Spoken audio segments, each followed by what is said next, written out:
Hi అండి. ఇక్కడ చూపిస్తున్న పూజ చాటల నోమనమాట. ఇదొచ్చేసి వినాయక చవితికి ముందు పడుతూ ఉంటారనమాట. ఇది అత్తగారి సైడ్ గాని, అమ్మగారి సైడ్ గాని ఉంటే మాత్రం పట్టించొస్తూ వీళ్ళేంటంటే చెల్లింపు చేస్తున్నారనమాట. ఇప్పుడు మాఘమాసం కాబట్టి మంచి రోజులున్నాయని జెప్పేసి చెల్లింపు చేస్తున్నారు. సో, దీనికోసము చాటలయితే కావాలండి. 16 జతలు 16 ఇంటూ 2 అనమాట. అంటే 36 గావాలి. దాంట్లోనే లక్కేస్తారు. ఇంకా నల్ల పూసలు, బియ్యపు పిండి, బెల్లం కలిపిందనమాట. ఉండ్రాల్లాగా చేస్తారనమాట. అవి గూడా ఒక 16 కావాలి. అవి గూడా చాటుల్లో పెట్టేస్తారు. ముందుగా చాటులకే పసుపు రాస్తారనమాట. ఆ ముందు గూడా 2 వాయనాలు ఆ దేవుడి దగ్గర పెట్టేసి, ఒకటి అమ్మగారికిచ్చేది, ఒకటి ఎవరైతే పడుతున్నారో వాళ్ళనమాట. ఇక్కడ తల్లి, కూతురనమాట. సో, కూతురు చెల్లింపు చేస్తుందనమాట. సో, వాయనం అనేది అమ్మగారికి ఇవ్వాలనమాట వాళ్ళ అమ్మకి. సో, వాళ్ళ అమ్మకిచ్చిన తర్వాత ఇక అవి చాటులనేది ముట్టుకోకూడదనమాట.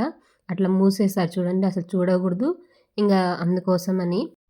అయితే మిగిలిన 14 ఉన్నాయి కదండీ! 14 జతలు. అవి గూడా వైశ్యాస్‌కే ఇవ్వాలనమాట. ఆ వైశ్యాస్ ఇచ్చేటప్పుడు గూడా చూసుకోండి. గృహప్రవేశం అయిన వాళ్ళు గానీ, పెళ్లి కొత్తగా చేసిన వాళ్ళు కానీ, అంటే ప్రెగ్నెంట్‌గా ఉన్న వాళ్ళకి కానీ, ఆ ఇంటి వాళ్ళకి ఇవ్వకూడదంట. అవి గూడా జాగ్రత్తగా చూసుకొని ఇవ్వాలనమాట చెల్లింపు చేసుకునేటప్పుడు గూడా. తర్వాత ఇక వాయనం ఇచ్చేశాక అమ్మవారికి ఇచ్చారు కదా! కంకణం కూడా కట్టారు. అది కూడా ముడేసుకోకూడదనమాట. ఎవరికి వాళ్ళే వేసుకోవాలనమాట. ఇచ్చిన తర్వాత ఆశీర్వాదం తీసుకున్నారు. సో, అమ్మగారికి ఇచ్చారనమాట. అంటే బ్రాహ్మిన్స్ ఒక ఆమె వచ్చారనమాట ఇంటికి.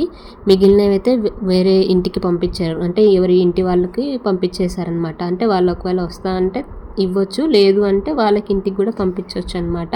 సో, అలాగా మొత్తం కూడా ఆ 16 మొత్తం కూడా కంప్లీట్ అవ్వాలండి. ఆ రోజు కూడా భోజనం అనేది ఒక పూటే చేయాలన్నమాట. 2 పూటలు చేయకూడదు.